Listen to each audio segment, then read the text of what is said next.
Here you don't have to pay for Prime because this Amazon is delivered directly into your earbuds. Welcome to Tier Watchers, an omniversal comic book podcast where we do a deep dive into the multiverse. We are traveling with you through the stories and the worlds that make up an omniverse of fictional realities we all love. And your watchers on this journey are me, Guido. I didn't come up with some amalgamated name for myself today, so I'll just be Guido. And I will be the master, the weather wizard. That's already a character, but that's me, Rob. That's who Storm could be amalgamated with.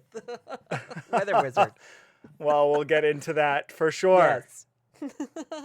And Guido, what's new in our little section of the multiverse? Well, since last we had an episode, which we're on our every other week schedule, we watched the 2-episode debut of X-Men 97. It's really exciting. It's overwhelmingly exciting, in fact, I'd say. I think most of the world agrees, and that's cool. So I'm sure we'll talk about it in more detail at some point. There is a prequel comic coming out that is going to give us like the time between the finale of 92 and the premiere of 97. and I'm sure we can find a way to make all of X-Men 97 a multiverse. Maybe at the end with some Deadpool tie-ins, as we predicted, it will be a multiverse. So we did predict that. And we did cover X-Men 92 because there was the comic series that's sort of a riff on that. And so back during Secret Wars. So we have some coverage, and it's really fun. If people haven't watched it, go check it out, particularly if you watched the early series, but I bet it's still fun. The other thing that's cool is there was a recent announcement about omnibuses of amalgam titles, which is what we're talking about today. And we'll talk about how cool that is and what that's going to look like. And those come out in May. So if you're listening to this episode live, I mean, omnibuses are so often delayed that I wouldn't be surprised if they are, but they are due out in May. And the last thing is, this is episode 130. I don't know what sort of anniversary that is, but it's a round number, so let's celebrate it. We should have recorded this at 1:30, like 1:30 on 1:30. Maybe it's 1:30 right now. Who knows? No one knows what time it is when we're Maybe recording when you're this. Listening to this. Oh my God! If you're listening to this right now and you look at your phone and it's 1:30, your mind will be blown. So congratulations to us on 130 episodes. We're coming upon 3 years of the show. Sure. 4 years of the show. 3 years of the show. Some number of years of the show this summer, but we'll get to that anniversary. Probably 3. It's been 130 episodes, and we're really excited. We have not turned into an X-Men podcast, though we keep covering X-Men. And today is sort of tangentially X-Men related, so we're still X-Men coverage, but people like it. I love it, so let's move on. Yes. And if for some reason after 130 episodes, you're only joining us for the first time, what's wrong with you? But also, we have 3 parts of our journey through the multiverse today: origins of the story, exploring multiversity, and pondering possibilities. So thanks for coming along for the ride. And remember, leave us a 5-star review on social media, and you can find us, leave us a 5-star review wherever you're listening to us, and find us on social media or by visiting dearwatchers.com. And with that, welcome to episode 130, and let's check out what's happening in the Omniverse with our travels to today's alternate universe. We are strapping on our magic girdles and braving the elements to answer the question, what if Wonder Woman and Storm, aka Ororo Monroe from the X-Men, amalgamated to become the world's largest bookstore? Yes, they become Amazon. And I was just about to say Amazon. I mean, it's very hard to be talking about Amazon and amalgam in the same episode because I keep wanting to pronounce them differently. But anyway. Plus, you're on vacation right now, and I feel like this is your vacation brain seeping in too. not as careful and attentive to things. That is true. That is definitely true. It's spring break. All right. So the amalgam universe, which we have covered before was originally Marvel Earth Designate 692, later renumbered to 9602. Meanwhile, DC numbered it 496 and then later renumbered it to 1996. They can't agree on anything. That's why it's amazing that this project even ever happened. But we are going to call it 9602 because that's an official designation in Marvel encyclopedias. We have covered this universe, 4 of the parts of it, if you will, on previous episodes. We've covered Spider-Boy, Doctor Strange Fate, Dark Claw, and Speed Demon. Most of those with our pal Ethan of Make Mine Amalgam. So if you go to dearwatchers.com and click episodes, there's a search bar and you can find anything you want to look for, and you can just put in Amalgam and you will see those pop up. But real quick, before we dive in, this is what you need to know about the Amalgam universe, because we're not going to talk so much about the universe. We're going to focus on Amazon. So there are these 2 brothers that represent the entirety of the Marvel and the DC universe. And Axel Asher, aka Access, a character created for the DC versus Marvel series, is a gatekeeper going back and forth. The Marvel and DC characters are dropped into fights with each other. The Spectre and the Living Tribunal decide to merge the universes so that they both survive. This creates the Amalgam universe. So Marvel and DC publish these initial 12 one-shots that amalgamate the characters, and then they resolve the miniseries, but they revisit it 1 year later with a new miniseries, 12 more one-shots, and then a third and final series later that year. We have not covered the core series before. I think once we cover more of the characters, or maybe once the omnibuses are coming out, we'll cover some of those core storylines for our listeners. But that's basically all you need to know, and the Amalgam is the Marvel and DC characters combined. So we'll get a lot more into what that means in today's episode. I was just thinking they should have named Axel Asher after like famous DC and Marvel creators. I was thinking he could be Stan Lee Siegel.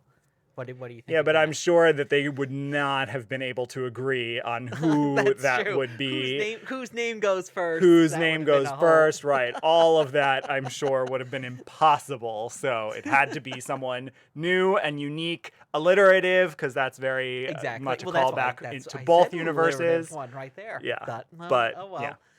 Axel Asher it is. Although later there was the publisher Axel Alonso in Marvel, so maybe Marvel wins. That's true. Yeah, he's got an alliterative That's why name DC right doesn't let them publish it, republish it. Well, Guido, what was your background with Amalgam, which we shared, but let's, briefly recap. Yeah, I read it as it came out. I loved it as it came out. I consumed all of it. I've shared before on our episodes. I was tricked by all of the fake mythology that they build up. So at the time when they would like reference issues that didn't actually exist, I was like, wait, hold on a second. Yeah. When did that come out? And I would like go try to find it until I realized what was happening. And I figured out that I was being tricked. But the letter pages are amazing read all on their own. Yes, they could just they are. Pile and those we're in gonna the even, omnibus. And they move the mythology along, which is cool. Or they don't move it along, they add to it. So we'll actually reference those today. But anyway, so I loved it, consumed it, had it, read the second iteration of it, read the third miniseries of it, got the trade paperbacks of it that have been out of print for so long. Am excited for the omnibuses. I love the Amalgam universe. How about you? Yeah, I think the same as you. I read a lot of them when they were coming out in the 90s. Loved them. I think in many cases loved them actually more than the characters that they were riffing on. Maybe because they were new and I felt like I was entering from the beginning. So I was like, oh, these are mine because I'm reading them as they're coming out. Well, or like we were just talking about today with some of the characters, like especially you and I didn't necessarily know some of the not strange but like B-list DC people. And so this like took those B-list DC people who we didn't know anything about and merged them with Marvel characters that we knew a lot about. So it made everyone a little bit familiar, which was cool. Totally. Yeah, I think that definitely helped, and it's been fun revisiting. I think we'll get into this more later. I think some of them probably aren't as good as my memory is for them as a whole, but we can debate that when we get into our Amalgam issue later on.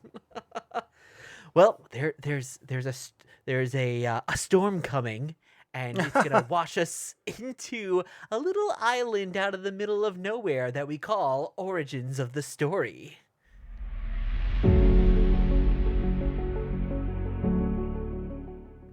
Right now on this very show, you're going to get the answer to all your questions. Our amazing story begins a few years ago. So let's go in character age with these two icons and legends, both of whom we have covered before, and who we're doing a little new reading for today. So yes, because quick preview, Amazon is, of course, Wonder Woman and Storm put together. Oh, yes. Yes, so I guess we should have we're said gonna, that, in our origins of the story, we're gonna address those two characters before we get into what they look like merged. Well, first up is Wonder Woman, who was created way back in 1941 by William Moulton Marston and Harry Peter for DC Comics, and also like lots of uncredited women as well, right? Who had inputs there.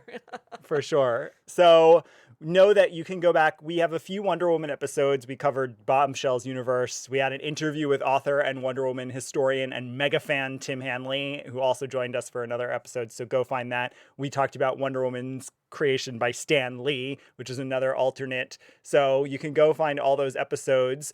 But because we never actually covered, and therefore you, Rob, probably never read the most famous reboot of Wonder Woman, post-Crisis 1987, we decided to read that for today. So that's our issue.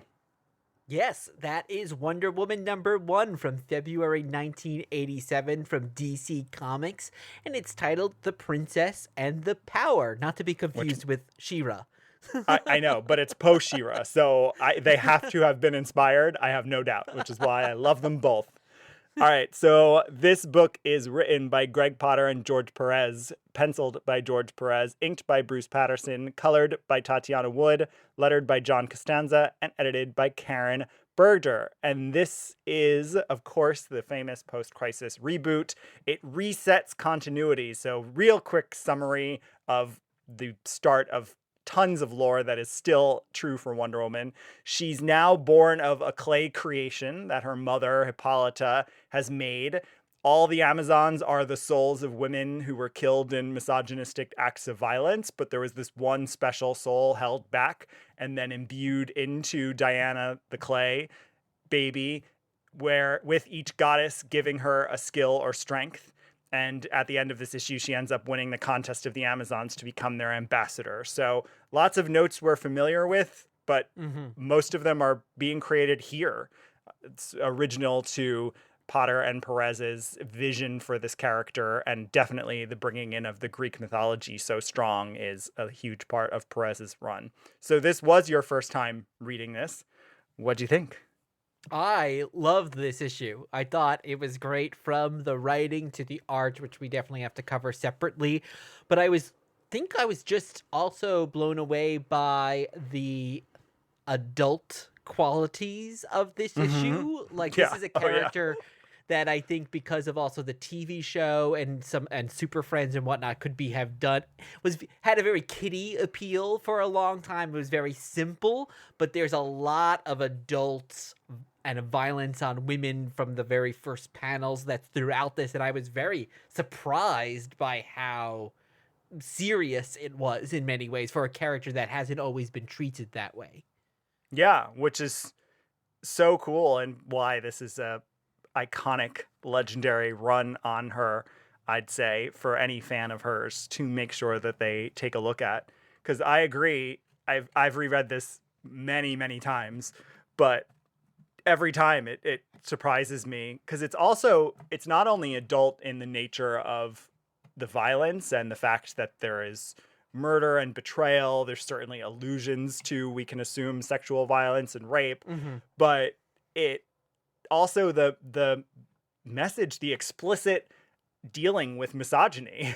I love, you know, even though this is two men at this point rebooting Wonder Woman and taking this iconic female character, but I think they're doing a really great job of leaning into what it would mean to have Wonder Woman be someone who doesn't shy away from dealing with feminism, dealing with gender. I mean, they talk so much about gender in this issue, and this is even, I'm sure, before most of these writers and most of our culture were thinking about deconstructing gender and reconsidering gender, and yet they're talking about it in this really nuanced way, and they're talking about gender-based violence. And so it's really striking to me that the themes that are adult are really on message. So I love this issue and this start to the series. Do you think some of that came from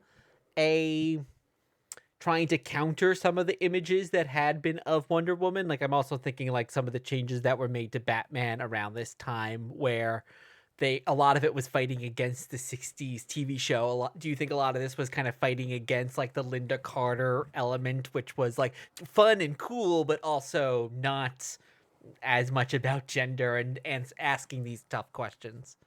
Well, I think, you know, it's funny. We have a huge oral history in an issue of Back Issue that was just done in the last year on this reboot that we should have consulted and is a great resource for this. But without a doubt, I think it's 1987. So all comics are being influenced at this point by the Dark Knight, the Batman Year One, and also Watchmen. So I think that there was probably a slight pivot toward quote unquote something more adult. You see it a little bit in Byrne's Man of Steel. I think what all these creators were doing in the post-crisis reboots is writing for an adult audience. I don't think they were all leaning into like darkness or deconstruction of a superhero or death or murder, violence, the kind of stuff that Watchmen and Dark Knight do start to inspire a little later. But I think they were all definitely writing away from the more kid-oriented tone of the books. So but I think this threads the needle really well between being a comic book still and something that's going to be appealing to the wider comic book audience than, say, Dark Knight Returns and Watchmen, but also doing that seriousness. Like it's such a tightrope walk that I feel that it very successfully manages here. Yeah, I agree. And it really, I think in part that's because he's leaning into the mythology, or they're leaning into the mythology. Though we know Perez is the primary architect of this reboot, he continues to be the plotter and the story driving force for much of it, though he does always work with scripters and co-writers. But we know he's the driving force behind it. And I think the mythology, the presence of the mythology is what helps make it very comic booky, even though there are pieces of it that are a little heavier. Once it gets into her being a hero too, it has that bravado and that optimism of like a superhero comic. This issue doesn't have much of that because you're just going through the history of the Amazons in this issue. But yeah, he balances all of those things quite well, I'd say. And we should definitely mention the art, because I had, of course, seen some George Perez art, but hadn't really, I think, dived into it like with this issue. And I thought the art is just amazing and really reminded me, I've recently been reading some soap opera comic strips, things like Prince Valiant and like those other ones that are the serious comic strips. And I was really taken, he really seems like he was influenced by that soap opera serious comic, especially thinking of the Prince Valiant, probably because that's set in a medieval time and there's a lot of similarities in the style to the Amazons here. So I was very interesting because it wasn't quite comic booky, but at the same time it wasn't, I don't know, it seemed very singular in a way. Well, it's a very classic style. It's heavy detail. Lots of detail. It's realism, but not hyper realism. I mean, I don't know. We'll have to ask Elliot for more ways to articulate what this style is, but I think it is seminal comic book art for sure. It is like defining of not even an era. It's just defining of a style, because you still see this style showing up now, and it doesn't feel of a time. It doesn't feel like, oh, someone's aping that 70s, 80s Bronze Age art. And it's like, no, it really just feels distinct. And some of that is also in the inking. He always has great inkers. I mean, sometimes he inks himself, very rarely, because I can't even believe that he was able to accomplish the things he was able to accomplish. It's like, oh my gosh, this must have taken a while. It's unreal. You can see why, like, Phil Jimenez has often credited George Perez as his major influence, and you can see it. And Jimenez, of course, has a similarly iconic run of Wonder Woman with the heavy detail, but it is just gorgeous. And before we move away from Wonder Woman, do you want to read more Wonder Woman? Like, do you think this is a good entry point for people into the series? Yeah. Would you read like number 2, number 3, number 4? I'd be curious to see kind of where it goes, because not a lot of this issue has Wonder Woman, the character, in it. A lot of it is kind of background on the Amazon. So I would be interested to see how they develop the actual character of Wonder Woman. We don't actually see her leave the Thermoskaya Paradise Island in this issue, so seeing her out in the world, I'd be curious how they handle that. Yeah Well, it's great, so I recommend it. This conversation's making me want to reread it, though I don't think I did that long ago. Maybe when the movie came out, I reread a lot of the Perez run. Anyway, so Wonder Woman is only 50% of our character today. Our other 50% is Aurora Monroe, Storm. And she was created by Len Wein and Dave Cockrum in 1975 for Guido's White Whale of a comic, giant-sized X-Men #1. Yeah, if anyone has a copy lying around, send it our way. Yeah, send it our way. It's okay. We'll pay for the postage. Don't worry. And we didn't read anything new. We do dive into her origin way back on another episode, but a quick rundown if you are living under a rock for all things Storm. So we actually way back on episode 7, so who knows what that episode even sounds like. We first discussed Storm. It's a cool what if that she's in, and we did her origin there. Since then, we've only had one other episode, alternate version of her, where she murders Black Panther, but that's all our coverage of her. So real quick, for those of you who are indeed living under a rock, Storm is a mutant and a princess from a local Kenyan tribe, though she grows up a bit in Harlem, later in Egypt, where she's orphaned, has an early encounter with Xavier, then later is recruited by Xavier to join the X-Men based on her goddess-like weather-controlling powers. Of course, since she's been with the X-Men in 1975, she's led them at various times, she's been depowered at various times, she has left the team and returned at various times, so she is iconic, essential X-Men. I think probably, I don't know, where do you think she falls after Wolverine? Like, we know Wolverine is always the most popular, most well-known X-Men, but she's not far behind. Is she number 2?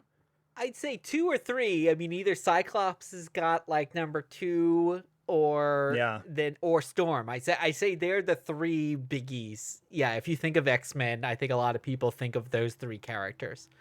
Yeah, I agree.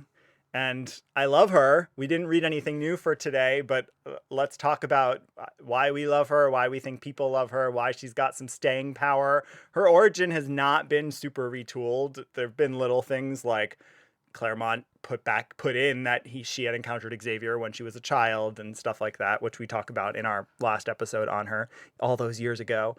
But why do you think she has such staying power? Well, one thing I think is her powers, because like take Cyclops for instance, like most people probably wouldn't want to shoot lasers out of their eyes, right? It's not a power a lot of people want. And then a lot of people would probably want to be a telepath, but as we see, that causes a lot of problems. Like you're constantly thinking other people's thoughts, like there's some moral issues there, right? But control the weather, like I don't know, it's been snowing and rainy here where we are, right? So I wouldn't mind just having the sun come out. So I think on one very base level, it's like a character who it's like, oh, like her powers are so cool. They're so expansive. Like you can do so many things with them. Again, like laser shooting out of your eyes. Like it's kind of limited, right? But like, well, I think that's the key. You can do ice, you can do fire, all this stuff. Well, I think that's the key, that expansive nature of it, or even the fact that she's essentially controlling nature in and of Yeah. itself. I think that's what makes it. I mean, she has since been named an Omega level mutant, meaning one of the mutants with the most powerful power set there is. There are a highly limited number of Omega level mutants.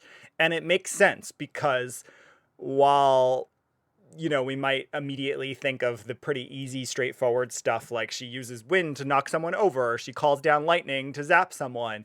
If you really think about it, and they do this a little bit in X-Men 97, those first two episodes, which I think is what got people so excited in part about those episodes, she can literally control the atmosphere. Like if she starts to freeze something or turn everything into ice, like she can destroy things. Oh yeah. She can yeah. completely, using water, using rain. We know from the state of our sad real world how destructive water and flooding can be. So now imagine a mutant who can control that, right? Like there is something about her powers being control of nature that just makes her, both the power is, like you said, it's diverse, it's visual, it's recognizable, and it's also massive and immense. So I think that does help. I think she's got great characterization. And not too dissimilar from Diana Prince, I'd say.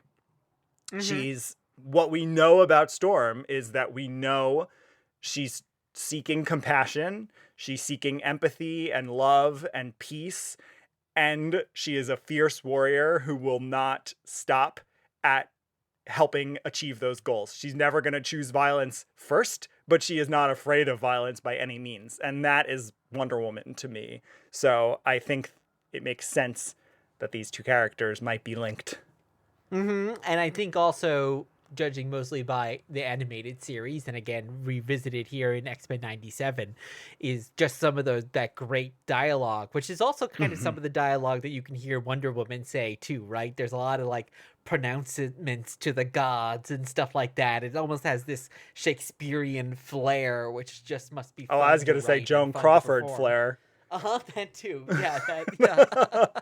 Like it is Shakespearean, but with a sass to it. It's like very much like I know I am stronger than you and better than you and all of those things, and I'm just gonna tell you right now in not so many words. So yeah, I think she's a great character and a great mutant. Well, there's a strong wind blowing us into our next segment. That is, of course, exploring multiversity.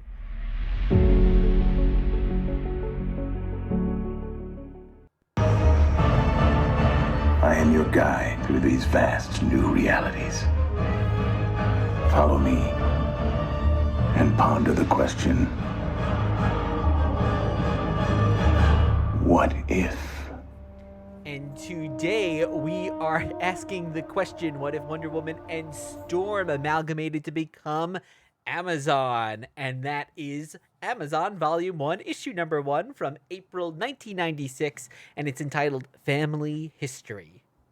And this is written and penciled by John Byrne, inked by Terry Austin, colored by Patricia Mulvihill, lettered by John Costanza, edited by Paul Kupperberg. It is, again, part of the Amalgam series, so it's Earth 9602 with a whole fictional backstory, and we'll actually dig a bit more into that.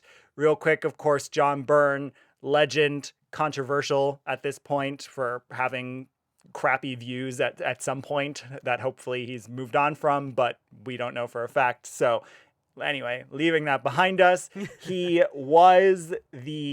had a really iconic run of X-Men and Fantastic Four, both as writers and artist.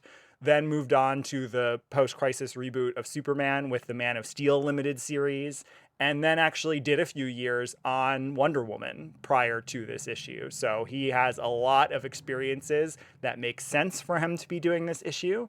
And why don't we get a summary of the issue and start talking, and then we'll bring in some of the other mythology from some of the other Amalgam stuff that's out there.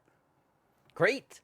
So Amazon, who's called Wonder Woman in this issue, but more on that later, maybe, tangles with the sea god Poseidon, uncovering his treasure trove. Flashback to Amazon slash Ororo's origin story that sees her academic father take a piece of Poseidon's treasure, only to be plagued by bad luck ever since. So he tries to return it. Then Poseidon kills him and the rest of Aurora's family, though she is rescued by Hippolyta and raised as Hippolyta's own daughter. Flashback to present time. About to be killed by Poseidon, Ororo convinces him that mankind has forgotten the gods and that her father was actually trying to return their memory to mankind, and Poseidon releases her. And one other plot thread I'll add in there. Ororo convinces him that the Amazons are part of what will keep the gods alive. Yes. So that's why he should stop fighting against them. So some interesting callbacks, of course, to both Wonder Woman and Storm's history here in terms of Storm being orphaned. Of course, she has the power she has, but then Wonder Woman with the daughter of Hippolyta leaving Themyscira to be the ambassador. So really a good merger of the two characters, I'd say. And I think it balances the pieces well, which we see sometimes in Amalgam. They skew toward one or the other. I think this one is a pretty even match. Yeah, wouldn't you agree? I think so. Yeah, definitely. Yeah, there's little bits like I noticed that her father, her family's killed off of Egypt. And of course, Storm has the link to Egypt. So there's little stuff like that. But then we get the whole kind of a lot of stuff with Amazon and of course the gods. Yeah, the Greek gods and the and Paradise Island and going off the island to be the ambassador. And even in that George Perez issue, we got some text kind of reminded me certainly of Neil Gaiman's American Gods as well, where the gods are concerned that one day they'll be forgotten by mankind. And that's definitely a crux of this issue as well. Yeah. So I think it's a good design. Now, having said that, I think neither of us loved this issue. So it definitely feels like some Amalgam is so interesting because sometimes it feels like, oh, we're just introducing the character. Other times it feels like we're just plopped in the middle of the story, even though it's a number one. And that's definitely the latter with this point. Like, I think if this was an actual character that existed and you were reading it, you'd go, oh, that's a perfectly fine issue. But because it's basically a one-off, I wanted a little bit more from it than I got. What did you think? Let me bring in some of the history because I think you're right. And so some of the history, now this comes from both the trading cards and the letters page. Both of those sources are really great extensions of the Amalgam universe. They are canonical, so they're cool. They add stuff to it. So what we find out from those sources is that Amazon debuts in Giant-Sized Tales of the Amazons #1 in 1975. So obviously a callback to Giant-Sized X-Men. And supposedly, this is a sidebar, supposedly Marco Xavier approached her to join Mutant Heroes, but she refused to join a group led by a man. So that's interesting. But what we find out is that for 54 years, there is this solo series called Tales of the Amazons. And in that, Diana and Ororo share the title. They are both in the title. And who knows what the stories that title are supposed to have told are. No idea. But ultimately, there's a mini series called Amazons the Contest. Now, this does not exist. Sidebar for people who hear this like I did and think they should go out and find this. Doesn't exist. Because they have a bit of a, we should just say they have a bit of Diana's in this issue a little bit in the flashbacks, and like they have a bit of like a Thor Loki rivalry. Yeah, and Diana has her own series, and so because what happens is that there's this mini series called Amazons the Contest by John Byrne and Terry Austin, where Diana and Ororo end up fighting. And so Tales of the Amazons gets quote unquote canceled and splits into two titles. Amazon #1 and Bullets and Bracelets #1. And so what we are reading is sort of a soft reboot in the world of Amalgam, where we are now seeing Amazon on her own for the first time. And then, of course, you can read Bullets and Bracelets, which we will cover separately at another time, to see Diana and her whole deal and what her plot line is. So that's the fake universe that we're stepping into here. So it is a little bit of both in what you're saying. Like, yeah, there's some titles where you're supposed to be reading like issue number 300 of a run, and like it just keeps calling back to all this fake history. Other titles that are brand new origin issues. This one is sort of trying to do both, I think. Yeah.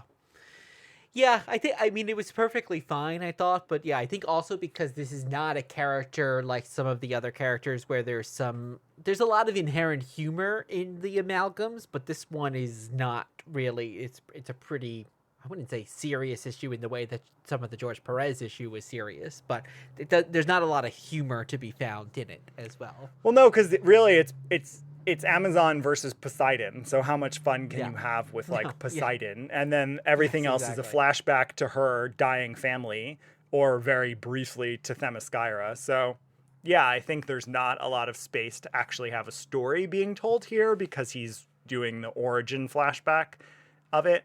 So and I think it's fun. Go ahead. Yeah, well, I was going to say, too, I also didn't love the art because it's got this sketchy quality, which you said is kind of just the John Byrne style. So maybe it is in this era. It is in this era. And he might have been more rushed on this issue. His Wonder Woman run, I really don't like the art. You'd hate it. It is this style. It's actually a little more sketchy rushed than this style. But yeah, I'm not sure what the deal with that is. Reading them back to back with the George Perez, which is like the antithesis of that because it's so detail oriented that maybe that affected me as well. Or I was thinking, maybe they thought, it's an amalgam. It's not like a real issue. So we're going to spend a little less time on it. But yeah. No, I think his Wonder Woman run looks like this. So I think it's more just how he was drawing at this point in the 90s for whatever reason, because he's great before it. But yeah, I don't love this stuff. And of course, Terry Austin is then a famous artist in his own right. So his inking should have enhanced it, but does not seem to. So John Costanza did the lettering on this and the George Perez issue. So another little. Well, as we know from talking to Janice Chang, letterers worked on thousands of books. It is just what it takes to have that career.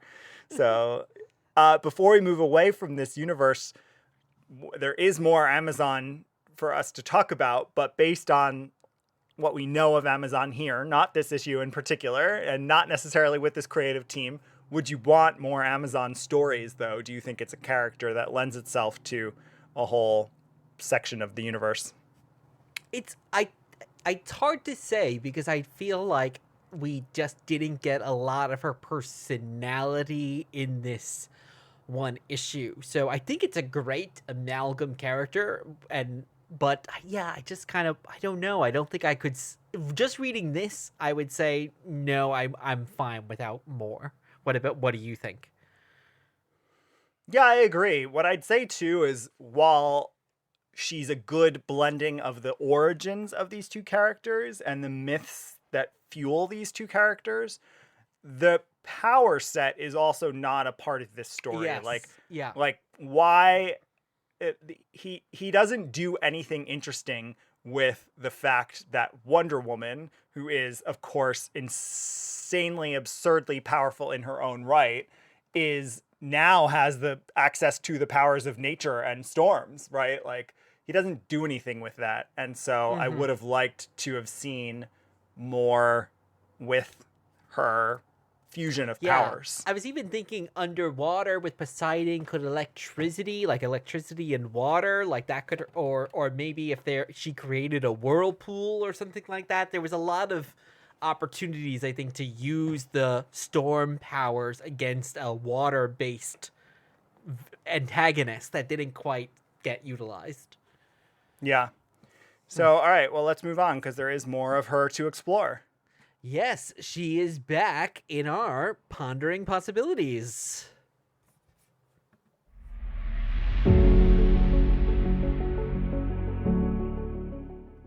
Will the future you describe be averted? So, Guido, what are we talking about for Pondering Possibilities? Well, we have a few things to talk about here. She does show up in the second wave of Amalgam, which we're going to talk about an issue here that she shows up in. She's a key part of the miniseries, the DC versus Marvel All Access, so the second miniseries, but we're going to cover that separately. It's more about that story, though she's a key part of it. And then there is she has a brief appearance in Bullets and Bracelets, but it's just in Diana's flashback. So what we're going to look at instead is the second wave of Amalgam, an issue that followed the next year that gives us a bit of an update on her and moves her character forward a little bit. And then I do have one more quick weird appearance that we can talk about afterwards. But let's talk about this Amalgam issue first. Yes, this is JLX Unleashed, because it's the 90s. Everything had to be extreme or unleashed. Volume 1, Issue 1 from June 1997. And this is titled The Unextinguishable... Oh, that's a hard word to say. Unextinguishable Flame. I still didn't quite say it. So this is written by Priest, Christopher Priest, credited as Priest, penciled by Oscar Jimenez, inked by Hannibal Rodriguez, colored by Patricia Mulvihill, lettered by Ken Lopez, edited by Ruben Diaz. Let's get a super quick summary of this issue, because JLX is another amalgamated team, the Justice League X-Men, that we will have to cover on a separate episode. Our focus is going to be Amazon. But what's going on in this issue? So a group of villains releases Fing Fang Flame, who promptly kills them all, and sets off to exterminate all of humanity. In order to save the world, Amazon/Ororo convinces Mr. X, a telepathic quadriplegic Skrull, to gather his team, the JLX, to destroy FFF. They win the day, and Amazon joins the JLX team. And there's lots of backstory and things that, as you said, we're not covering here. Yes, I do just want to mention that group of villains is called the Hellfire League of Injustice, and they're a bunch of really cool mashups that I enjoyed seeing.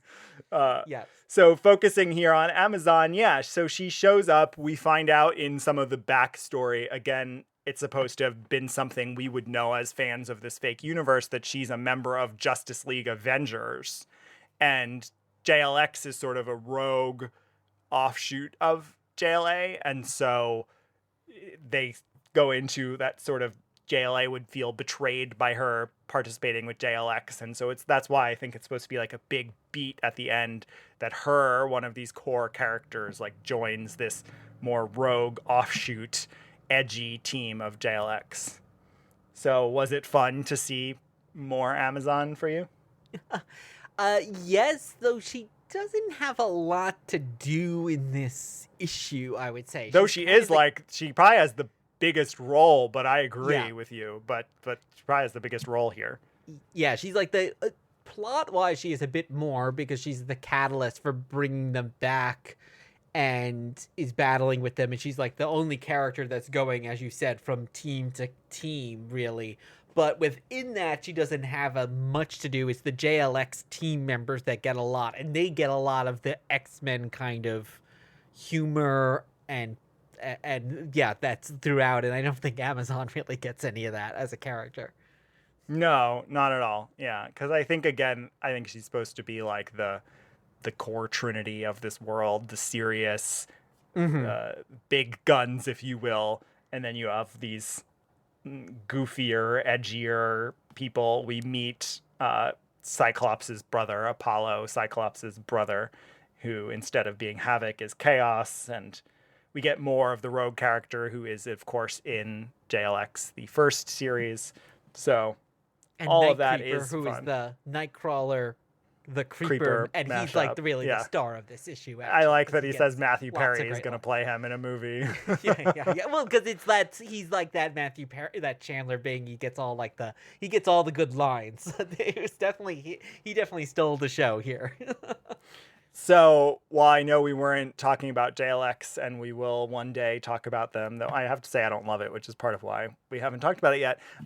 But does this interest you in Amazon? Like, would you want to read JLX with her on it? Would you want to read JLX more because she's a part of this new team? It's the same thing, I think, as the Byrne issue. I just don't get any of her character throughout, and I think the same thing like you just previously said about her power set. I think that's also underutilized in this issue.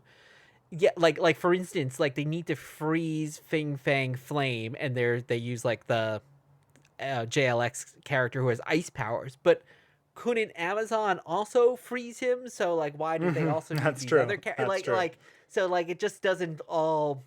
She seems on the periphery of her own story. Right. Maybe in some ways it's one of those instances where she's just too powerful for people to know what to do with her. True.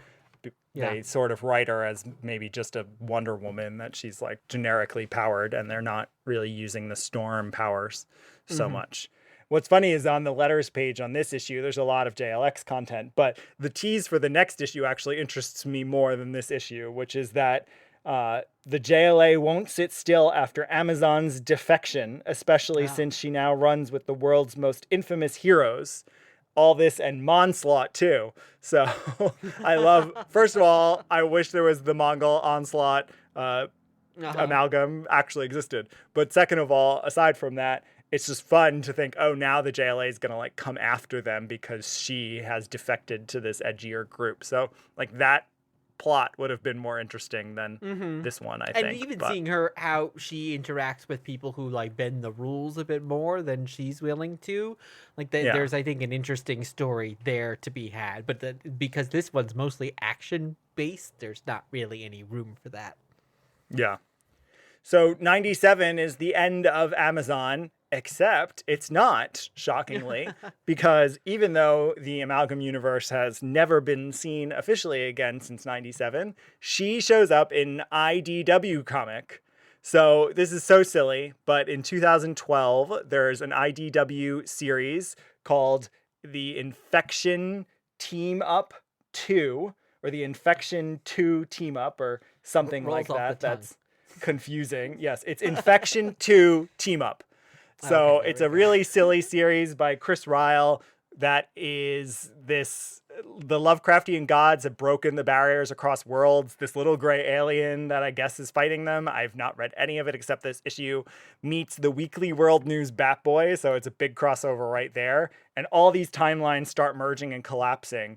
And in one panel, they're walking down the street and there's like this Cthulhu tentacle god coming out of the sky, and Super Soldier, Iron Lantern, and Amazon are all fighting it. So Amazon is there in the background. So a real fun little Easter egg that's in there, as if to say the Amalgam universe persists and gets pulled into this multiversal war that IDW was doing in 2012. So, yeah. Hopefully they don't get sued. Well, it was 12 years ago, so I think they're okay now. It probably slid under the radar, it sounds like, because I didn't even know about it until researching this issue, this episode. And so, of course, we have the omnibuses coming out in May. Our hope, we've talked many times about our dream of Amalgam universes on screen, or Marvel and DC actually coming together to do some project, because they're just leaving money on the table by not doing it. But let's talk a little bit about Amazon. Is there a different amalgamation you could imagine for Wonder Woman or Storm? So I think it's a great amalgamation, because I think these characters really do go together pretty well. They're both goddesses of a sort. I would say the other character I could see Wonder Woman amalgamated with would be Black Panther, which is, of course, a character that Storm has connections with, but they're both rulers of these kingdoms that are kind of isolated. That was isolated and had to decide to send someone out into the world. And a relationship with the gods as well, and ancestors. So I think that would be an interesting, and I don't think many of the amalgam characters cross genders, so it would have been interesting to also do that with a character. Yeah. What do you think? Well, Robin and Jubilee, but yes, yeah. Yeah. I think that's a good one. It does make a lot of sense, and I could see it being interesting storytelling to look at the connections between the two. It's funny because I also, when I was thinking about this question, I was thinking about Wonder Woman also. Storm seems hard. Maybe yours and my DC depth of knowledge is just Weather not Wizard. See? enough. Yeah. But who's she then blending with? Because the Wizard is a Marvel character. No, isn't Weather Wizard one of the Flashes? Oh, rogues so gallery? Storm is mixed with Weather Wizard, Yeah, is what yeah, you're saying. yes, yeah. Okay. The I thought you were amalgam that calling we your all want. amalgamation Weather Wizard. Oh, no, I was mashing them two together. I was Yeah, picturing the it's wizard from Marvel. the Okay. amalgam nobody wants. Yeah. It's true. That'll be in like one of those what the slapstick Yeah, issues. exactly. Yeah. But I, of course, just want Wonder Woman with the Phoenix. I think that would be okay. really fun. I could For see no that. reason whatsoever other than just I like them both. Yeah, So- well, and also like Wonder Woman has like been resurrected so many times, right? So there's like she is like the Phoenix, like she keeps coming back. Well, that's more in reboots. She doesn't actually die that much. Oh yes, sure. Yeah, but- she has died. She has died now probably twice, but that's low compared to other characters. That's true. So we'll have a lot more amalgam to cover in our near future. But for now, that is a wrap, dear listeners. Thank you for listening. I have been your amalgamated Guido. And I have been a stormy Rob. The reading list is in the show notes. Follow us on all social media. Tell us who you want to see Storm and Wonder Woman amalgamate with at Dear Watchers. And leave us a 5-star review wherever you listen to podcasts. We'll be back soon with another trip through the multiverse. In the meantime, in words of Guachu, keep pondering the possibilities.